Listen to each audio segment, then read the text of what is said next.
Oke.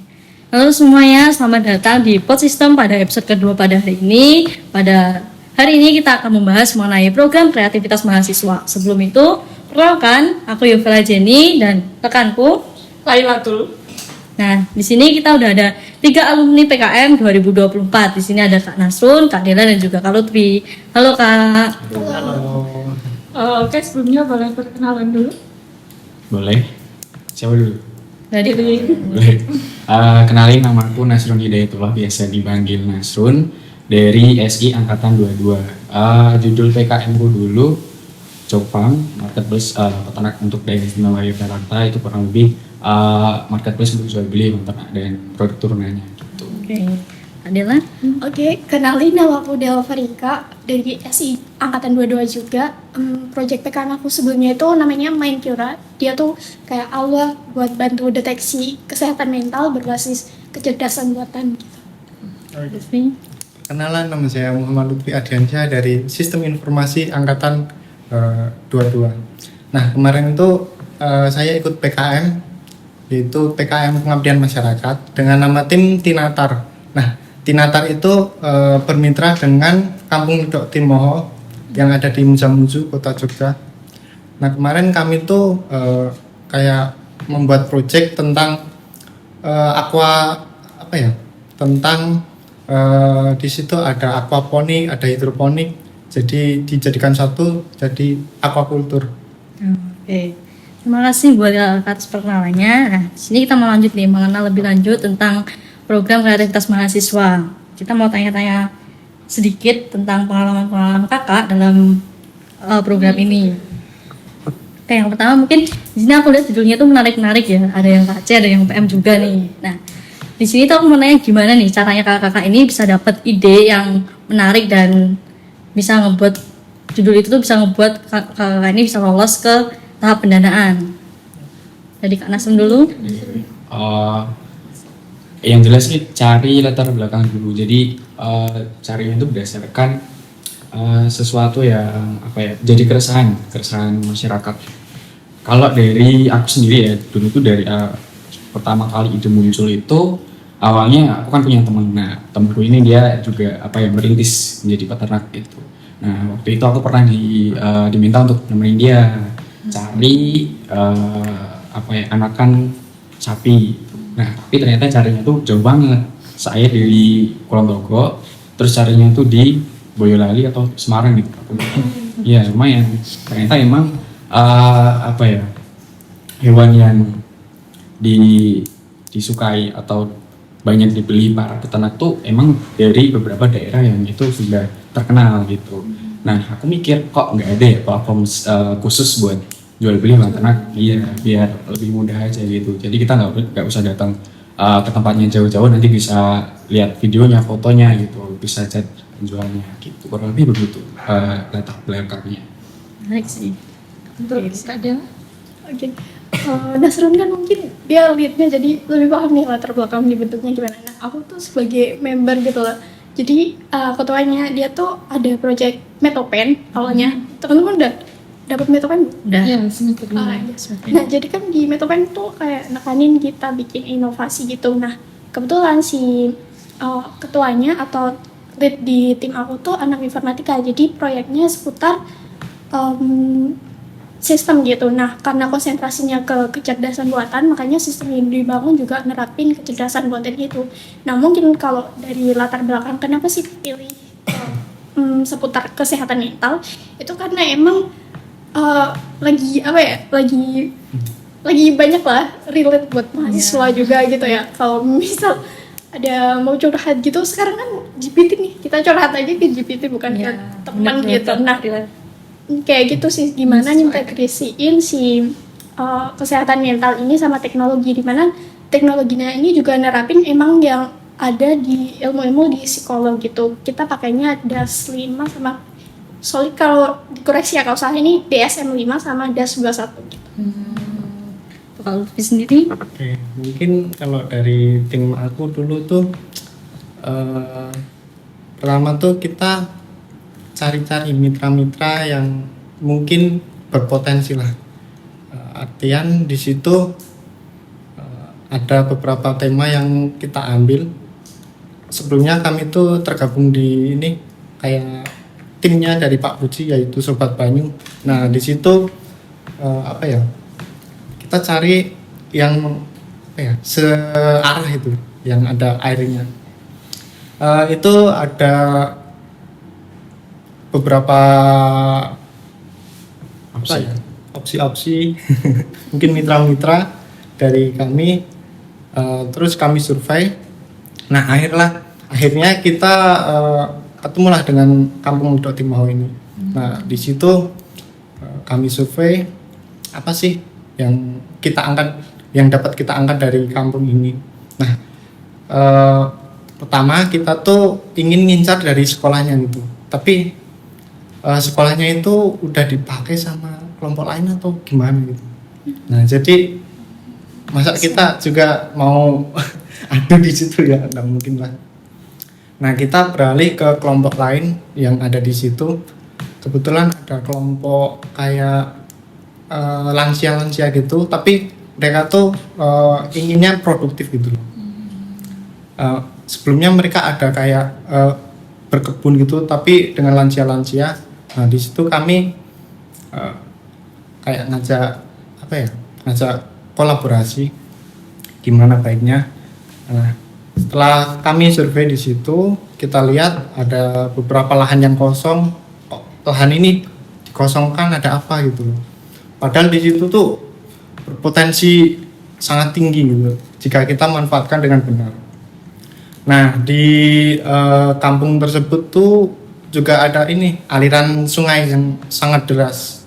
Nah, kami tuh berpikir gimana sih kita bisa memanfaatkan ada aliran sungai, ada lahan kosong. Akhirnya muncullah ide itu. Kita membuat kayak kolam ikan dari aliran sungai itu. Nah, nanti ada aliran yang naik ke apa ya, tanaman kayak hidroponik itu ke atas. Jadi nanti di bawahnya ikan itu ada tanamannya. Di atas. Di atasnya. Iya. Di bawah kan kolam. Nah, Ya, di atasnya ada. tanaman. Terus saya rangit nanti buat tanaman yang di atasnya itu tadi dibuat apa? Dijual kah atau? Iya, bisa dijual, bisa digunain di lansia-lansia yang mau itu apa? Mau masak. Terus itu kan udah umum kan kayak Ya. gitu. Terus kita cari ide unik apa sih yang lain dari ini. Kita munculin ide-ide apa sih yang pas buat program ini. Nah, aku tuh kepikiran kenapa kita nggak bikin ini? Kenapa kita kita tambahin ini ikan otomatis gitu. Jadi nanti pihak mereka kan lansia, mereka tuh nggak perlu setiap hari ngasih makan ikan gitu. Jadi cukup ngontrol pakan yang tampungannya itu udah habis belum. Oke. Nah, tadi kan di sini kita udah tahu nih gimana cara buat kakak-kakak ini nemuin ide-ide yang kreatif banget nih. Ini di sini aku mau tanya tentang tim. Dari beberapa ini aku udah search tuh kayak Kak Dela, terus dari Kak Lutfi, itu kan timnya juga beda prodi ya. Iya. Nasrun juga mungkin sama prodi sih. Nah, di sini aku mau nanya nih, gimana caranya kakak-kakak itu bisa ngatur atau bisa tetap kerjasama sama tim kakak walaupun beda prodi, terus kayak menyesuaikan poin kira, nyesuaiin kayak tahu lah setiap orang tuh pola pikirnya pasti beda-beda. Nah kita tuh harus memahami salah satu dari mereka kan. Nah itu tuh gimana caranya biar pokoknya dari kita tuh nggak ngerasa capek sendiri lah di situ. Nah, itu gimana? Atau mau dibalik nih dari Kak Dela dulu? Kalau dari aku kan udah beda prodi, terus ada beda angkatan kan, aku beda angkatan sendiri. Itu awalnya agak susah ya, karena yang lainnya itu udah matkulnya udah dikit, tapi aku masih banyak. Waktu itu kayak akhir semester 4 mau semester 5 itu lagi chaos banget ya, banyak banget matkul. Terus aku juga semester 5 tuh ngasisten, jadi kayak chaos lah, agak chaos. Terus gimana tadi biar apa ya? Biar tetap semangat, terus kita tetap bisa ini apa namanya, tetap jaga apa ya kayak perasaan kita gitu. Pokoknya yang saya di situ tuh ya nggak kerja sendiri gitu. Ya oke. Kalau aku nemuin chemistry-nya sih. Sebenarnya kami berempat itu kayak emang teman main, suka belajar bareng di UGM gitu. Terus di summit Udah UGM.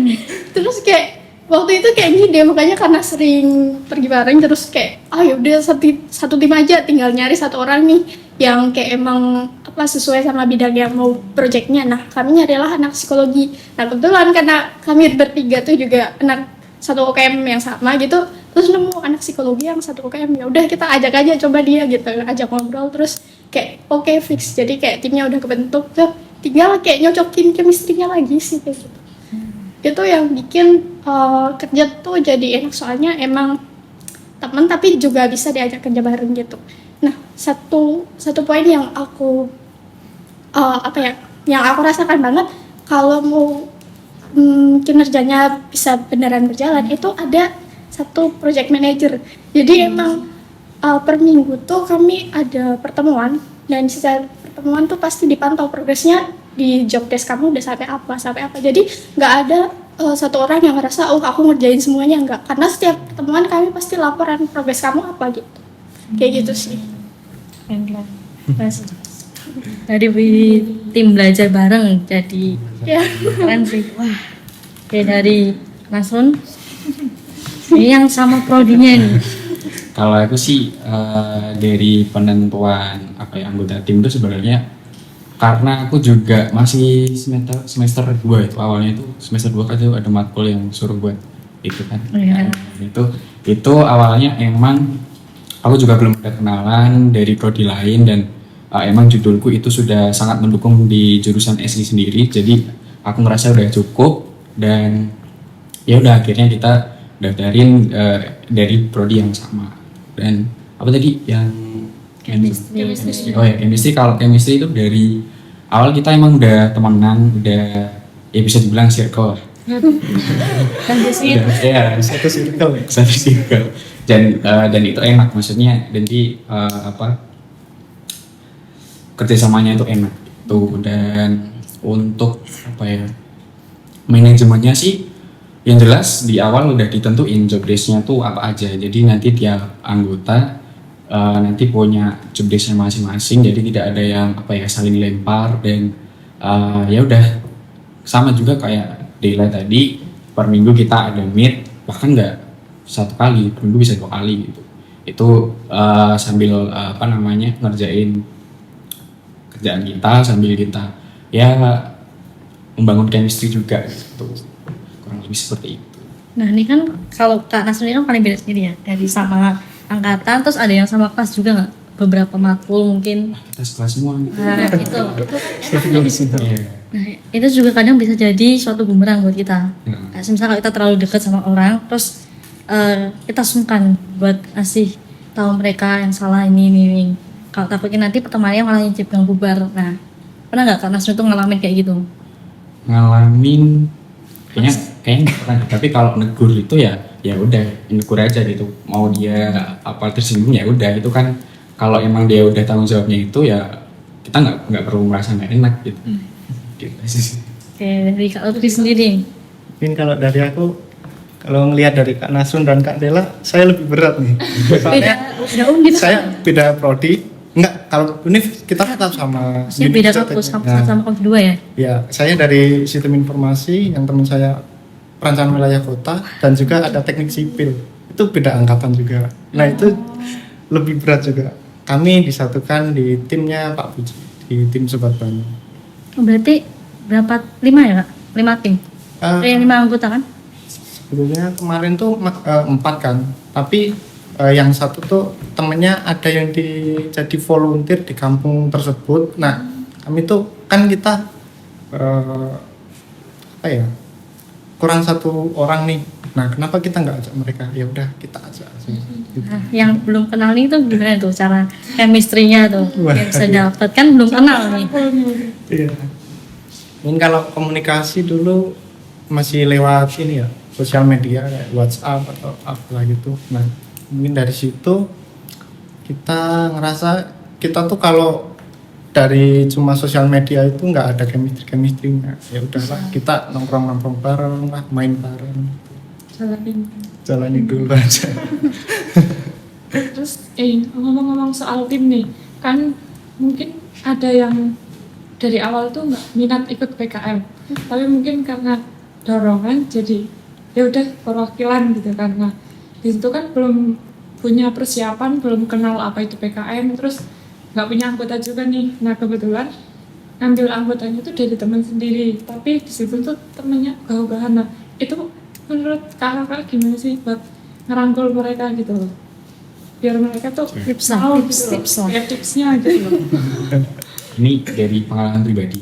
Ya mungkin Kalau dari aku yang jelas dari awal udah apa ya, teman-teman memang udah pada mau gitu ya, jadi nggak ada konflik, nggak ada apa, jadi ya udah kita maju bareng-bareng, kita komitmen bareng-bareng gitu ya. Jadi itu dari teman-teman kamu sendiri sih, kalau misal kamu mau ngajak ya udah kamu bisa nilai sendiri orangnya kayak gimana dan kira-kira cocok nggak nih kalau diajak kerjasama gitu. nah itu kan mungkin kita udah merasa cocok, dari mereka juga udah mau, tapi di pertengahan itu lama-lama minat kita tuh hilang semua. Nah gimana itu caranya? Mungkin Dewa atau Kak Lutfi udah membantunya. Kalau aku mungkin kayak ngingetin apa sih Tujuan awal awal kita mulai gitu. Jadi kayak ya di aku sendiri juga adalah sempat kayak sebenarnya kayak semua anggotanya tuh pernah kecuali aku ya pernah daftarin PKM gitu. Jadi bukan pertama kali ikut PKM yang waktu tahun kemarin gitu. Tapi pasti karena prosesnya itu panjang banget ya PKM itu di tengah tuh ya ada semangatnya turun atau gimana gitu. Nah itu ngingetin kembali sih kayak kita mulai buat apa gitu. Udah sampai sejauh ini nih masa nggak diterusin gitu kan, sayang banget. Jadi ya kayak gitu paling dirangkul, jangan langsung kayak ih dia ini itu dijauhin atau gimana, tapi ya dirangkul, ayo entah dipanggil kah atau gimana, misal nggak berangkat nih rapat gitu ya ditanyain gitu, jangan terus dibiarin. Kalau dibiarin udah sekali dibiarin jadi males kebet Iya sih. apa selanjutnya gitu. Mungkin dari Kak Lutfi mau Dari aku sih kalau dari diri pribadi aku sendiri itu kita lebih ke tanggung jawab. Kita udah maju di PKN kok di tengah-tengah padam itu, waduh gimana. Kita udah ada tanggung jawab di situ. Kalau kita nggak ngelanjutin ya universitas lah ini. Kampus yang kena. Mungkin kalau untuk yang teman-teman saya diajak, ayo kita udah sampai sejauh ini masa mau mundur. Gimana?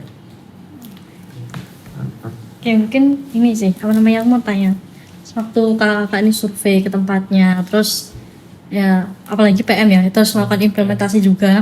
Iya. Nah itu tuh ada bantuan nggak dari kampus, kayak misal ngasih surat izin gitu atau gimana? buat implementasinya? Kalau implementasi, kalau dari aku mungkin ini fasilitator ya, mungkin kayak dosen pembimbing gitu. Mereka tuh kayak mengarahkan, Pak, kayak kami mau ke sana, Pak, gimana kami mau ke tempat ini, kami nanti mau ngapain, kami nanti mau bagaimana, mohon bimbingannya gitu. Kita lebih apa ya, cari dosen yang enak diajak diskusi. Kalau di kampus tuh ini nggak sih kak, kayak ngasih surat dispen gitu kalau kakak-kakaknya mau implementasi ke tempatnya atau mau survei atau mau uji coba programnya gitu? Kalau aku dikasih waktu udah di akhir sih, pas udah sistemnya udah jadi, terus kita mau perkenalan, kita juga perkenalan ke dinas peternakan di IE, kita juga harus bawa surat dari kampus. Dari kampus juga difasilitasi lah, kita diberikan surat apa ya, lupa namanya surat apa. Yang jelas kita nanti tinggal ngajuin aja di kampus, tapi emang agak susah karena kita juga belum paham kan, maksudnya cara birokrasinya juga kita kan belum paham. Kalau udah paham ya mungkin cuma dilempar-lempar sedikit. Kejauhan lemparnya kadang. Dan dari tadi ini Kak Dila senyum-senyum nih, gimana Kak? Tadi soal dispen ya, sebenarnya dispen tuh kami cuma dikasih pas hari Hapimnas. Selain itu kayak ya udah Cuman hari Hapimnas. ya kayak seminggu gitu lah. Jadi persiapan buat itu pun nggak ada. Jadi aku kelas tuh tips absen. Kalau yang lain kan kayak Dosennya? kelasnya dikit ya, jadi kayak emang bisa nyicil-nyicil sambil kita ketemu ngerjain proyeknya. Nah kalau aku karena masih full kelasnya, jadi kayak ya nyelip-nyelip gitu lah. Ya, absen ya. Kan kita selalu sini nggak pernah masuk. Aduh, Biasanya di depan kan udah ada deadline. Udah nggak ada. spill dosennya mas siapa? Kangen apa ya? Oh, berarti emang gak dapet dispen ya? Kalau PM sendiri, kan PM tuh lebih panjang ya. Kita implementasinya tuh sampai berbulan-bulan gitu ke daerahnya. Nah, itu pasti butuh waktu yang benar-benar panjang tuh. Iya. Kalau nggak dapet dispen, Nah, kalau kami sih kalau dispen mungkin lebih kami yang menyesuaikan sih. Soalnya dari mitranya juga pas diajak ketemu ya mungkin di Sabtu sama Minggu lebih enaknya gitu. Kalau dispen kayaknya dari kami nggak ada yang minta. nggak ada yang minta. Nggak ada yang minta. Cuma pas ini kayak dispen ruangan, pas hari H, pas apa tuh pitching PKP 2. PKP 2. Berarti emang enggak ini ya dari kampusnya. Mungkin ada, cuma Mungkin ada. kurang Iya. tahu aja. Tahu prosedurnya, tahu ini. Tapi kami memang juga nyarinya ya di weekend gitu. Lebih enak. Dari yang sama-sama free. Iya, yang sama-sama free. Terus gimana sih caranya, tipsnya Mbak membagi waktu pas implementasinya itu antara waktu belajar, waktu organisasi, atau dan lainnya itu? Dia ini yang paling sibuk. Bener Pak, yang paling sibuk. Yang paling sibuk. Ada yang ngalah tuh Pak, karena kayak kelas, ngasdos, organisasi, terus itu harus ngerjain itu gitu. Belum lagi kalau tugasnya tuh presentasi pasti kelompokkan kan ya. Nah itu kayak kalau aku apa sih deadline yang paling cepet itu yang aku prioritaskan, tapi aku tetap harus ngerjain si progres PKM ini gitu. Jadi misal tadi aku kan ikut beberapa organisasi ya waktu itu masihan. Nah itu aku aku kasih apa ya, announce kalau aku nggak bisa kayak nyentuh karena masih ngurusin ini gitu. Yang penting konfirmasi sih. Dari Kak Nasr?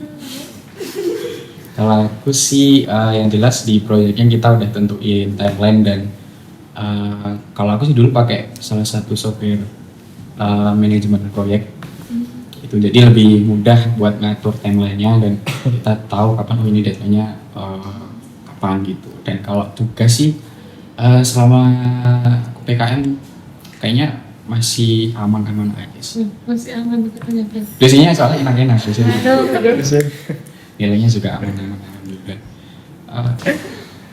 Pembagian waktu ya. Mungkin kalau aku lebih prioritasin di kuliah dulu. contoh patut dicontohin. Kuliah dulu kan Ambis nih. enggak terlalu juga sih. Kalau tugas-tugasnya udah selesai, ya udah kita PKM. Gimana caranya kita di tugasnya itu biar selesai. Kita komunikasi dengan tim juga, kalau misal kita ada masalah, ada hambatan, kita diskusiin di situ. Terus kalau di organisasi ya kita juga kolaborasi juga dengan ini PKM, kami kolaborasiin dengan UKM ku yang dulu. Yang Apa itu? kan aku juga di robotika kan. Nah, bikin pakan ikan otomatis. Nah, itu juga aku jadiin di project robotika. Lumayan tuh. Jadi dikombinasikan. Kombinasikan. Nah, aku mau tanya ke Kak Dela nih, pas kalian sempat lihat di TikTok. Nah, ini pernah lihat lewat FYP ku gitu. Katanya kalau kita di Bimnas itu waktu kita mau presentasi, kita tuh kayak harus nampilin sesuatu dulu nih, kayak nyanyi atau drama, tari gitu. Nah itu tuh gimana Kak? Bener atau enggak tuh? Itu tergantung jurinya. Di kelas aku sendiri waktu itu kayak ada yang kelamaan gitu kan, mau ngedrama atau kayak ada apa ya prolognya mau bikin apa gitu, itu masalah langsung kayak di apa ya di stop dan cepet buat persiapan aja, persiapan yang memang mengarah ke presentasinya gitu. Jadi itu balik lagi ke tergantung jurinya. Soalnya ada juga yang di skema PKM lain itu memang kayak gitu tuh dinilai sebagai kekompakan tim gitu kan. Jadi itu bisa jadi poin plus juga. Tapi kita nggak tahu kan penilaian per juri itu kadang bisa beda-beda gitu. Jadi emang apa ya harus nebak-nebak lah sama nyesuaiin. Soalnya di aku sendiri kayak awalnya mau kayak ada permulaan gitu kan. cuma singkat, nggak ada 2 menit, itu pun langsung kayak ayo dicepet-cepetin buat langsung mulai aja presentasi. Oh, oke. Aku punya pertanyaan lagi nih. Misal kita kan udah disuruh bimbingan ya, tapi kita tuh bingung buat nyesuaiin waktunya, buat ketemu dosennya tuh bingung. Terus mau ngajak teman-teman tuh, teman-teman bilangnya sibuk males, udah gak minat. Nah itu tuh gimana caranya biar kita tetap bimbingan gitu loh? Tadi kan udah dari dekat dulu terus ya. Dari Lutfi nih. Yang dari tadi. Terakhir terus nih, yuk. Bimbingan ya. Tadi gimana?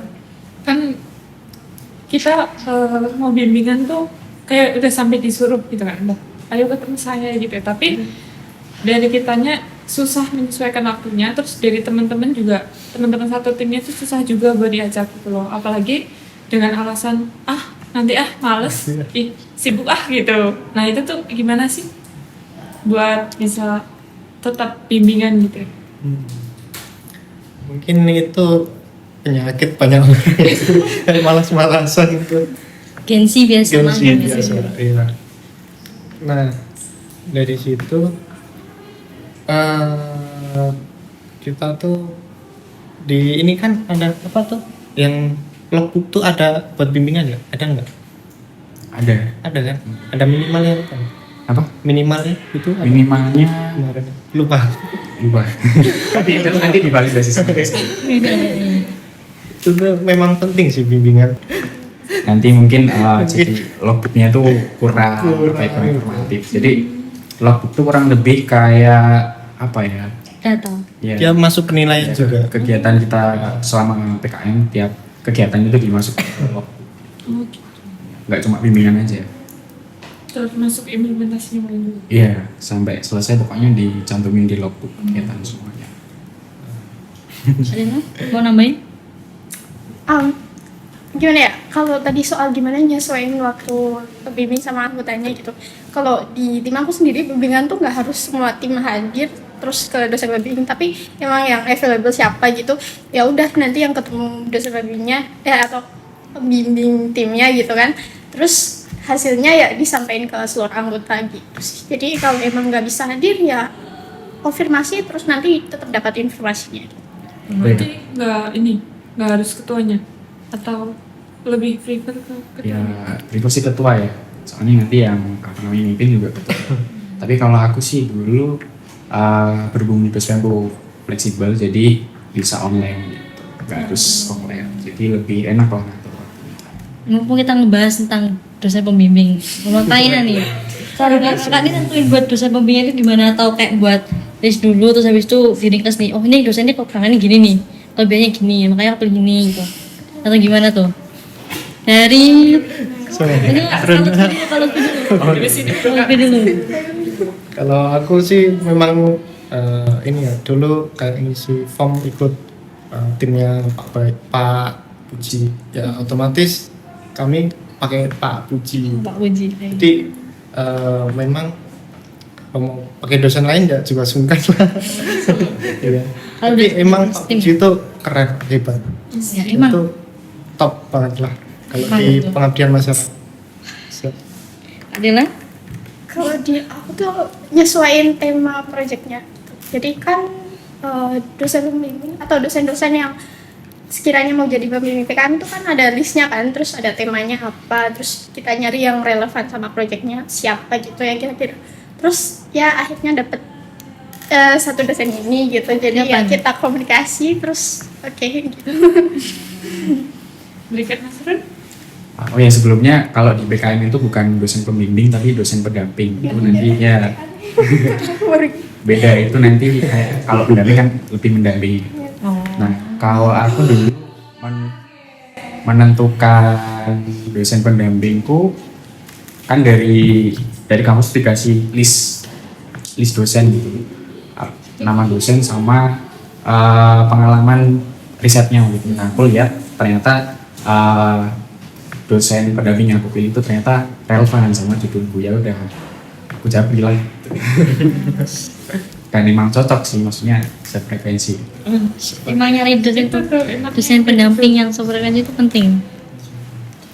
Nah, sekarang aku mau tanya nih, di PKM sendiri itu kan biasanya kalau aku lihat-lihat nih ya di TikTok terus di Instagram atau lain itu banyak tuh kita dapat kayak konferensi SKS. Nah, mungkin dari kakak-kakak nih dari kampus tuh ada yang mendapatkan konferensi SKS nggak? Jadi Atau Kak Nasr menjawab nih kayaknya. Nasrun. Kalau dari aku sendiri sih kemarin nggak ada konversi SKS gitu. Aku kurang tahu kalau di prodi lain gimana, tapi yang kalau di SI sendiri mungkin dari pertimbangan Kaprodi ya. Kok saya kurang tahu pertimbangannya gimana tuh. Cuma yang jelas selain apa ya, kita walaupun kita nggak dapat konversi SKS, tapi kita dapat surat pendamping ijazah. Jadi nanti kita dapat kayak pendamping ijazah kalau kita itu pernah ikut PKN gitu. Jadi ya mungkin karena ini ya nggak ada matkul yang relevan buat dikonversi, dan itu kan juga timelinenya PKN kan itu setelah semester 4 berlangsung, jadi kan itu juga mungkin kalau mau konversi juga susah gitu. ada yang sama Kak Lutfi mau nambahin? Mungkin ya juga susah untuk konversi, soalnya kalau dari tim aku project yang aku buat itu kayak bersebelahan gitu. Iya. Iya sih. Ada pengabdian tentang apa ya, itu tadi, dan alatnya pun kita bukan dari kayak sistem informasinya itu, kita kayak lebih ke robotika lah, teknik elektro. Jadi kalau aku pun mau ngajuin konversi itu juga mungkin nggak bisa, Nggak relevan. nggak relevan.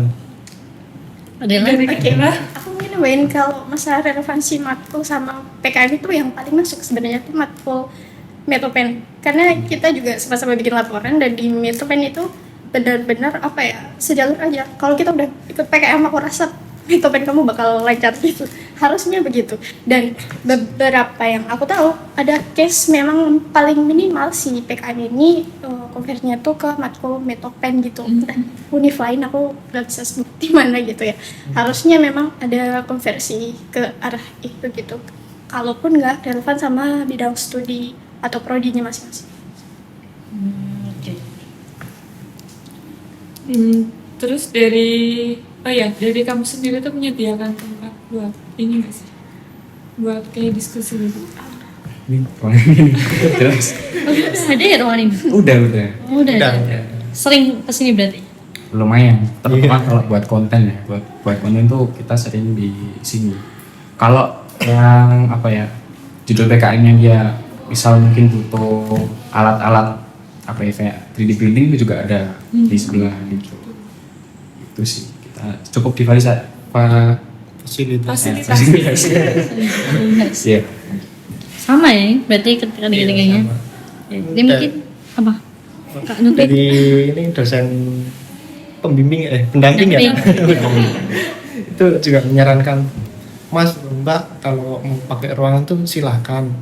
Nanti kita bilang ke saya atau sama bapak inilah gitu. Nanti kami reschedule untuk ruangannya, untuk jam-jamnya, hari-harinya itu disesuaikan. Mungkin nih kita masuk ke sesi terakhir ini ya. Aku mau minta pendapatnya atau minta saran lah dari kakak nih, tips-tips buat teman-teman ada adik tingkat kakak nih yang mau ikut PKM tuh apa aja yang paling basic banget harus disiapin? Yang jelas boleh.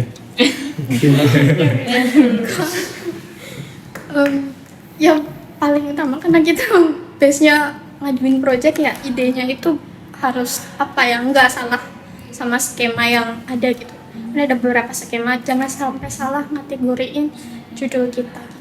Itu fundamental banget. Terus yang kedua ya soal tim gitu, karena berjalannya tim dan suksesnya suatu project itu ya dari kerjasama dari tim itu sendiri. Oke, yang lain Dari siapa dulu nih? Oke, Mas Nasrul. Mas Wid. Kalau dari aku ya, yang pertama emang benar tadi ide judul gitu. Selain harus relevan sama apa skemanya, itu juga harus apa ya, belum ada gitu. Kalau kata Pak Puji itu kalau di searching di Google itu belum ada. Dan terus yang kedua dari tim. Nah, tentukan tim yang sesuai dengan judulnya. Kadang ada yang anggotanya nggak sesuai sama judulnya, ya akhirnya nggak lolos. Terus proposal, sistematika proposal itu harus diperhatikan benar-benar, karena itu yang yang menentukan lolos enggaknya ya proposal itu. Karena nanti walaupun mungkin typo dikit gitu langsung nggak lolos. Karena memang itu harus benar-benar sebelum disubmit dicek ulang gitu. Terus dosen pendamping juga harus ngecek benar-benar.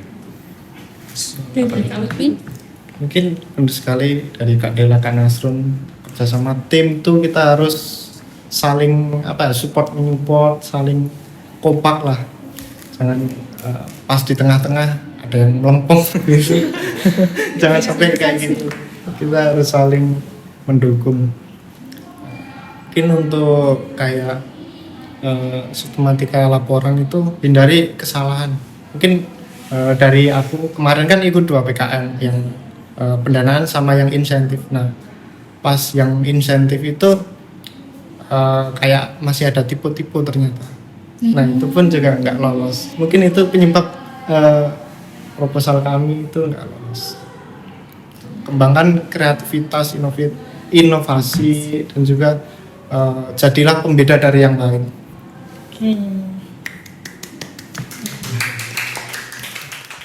Sebelumnya makasih buat kakak yang udah mau luangin waktunya buat share pengalamannya dalam ikut PPKM yang bisa aku ambil dari podcast kita pada hari ini. Mungkin untuk teman-teman atau adik-adik yang mau mengikuti PKM atau program kreativitas mahasiswa, mungkin bisa disiapkan dari sekarang nih idenya. Terus habis itu sering-sering baca buku panduannya, terus cari temen yang memang sefrekuensi sama kita, Terutama dosen pendampingnya juga. ya mungkin itu kurang lebih dari kita. Jika ada salah kata kami mohon maaf. Sekian dari kami. Assalamualaikum warahmatullahi wabarakatuh. Wah,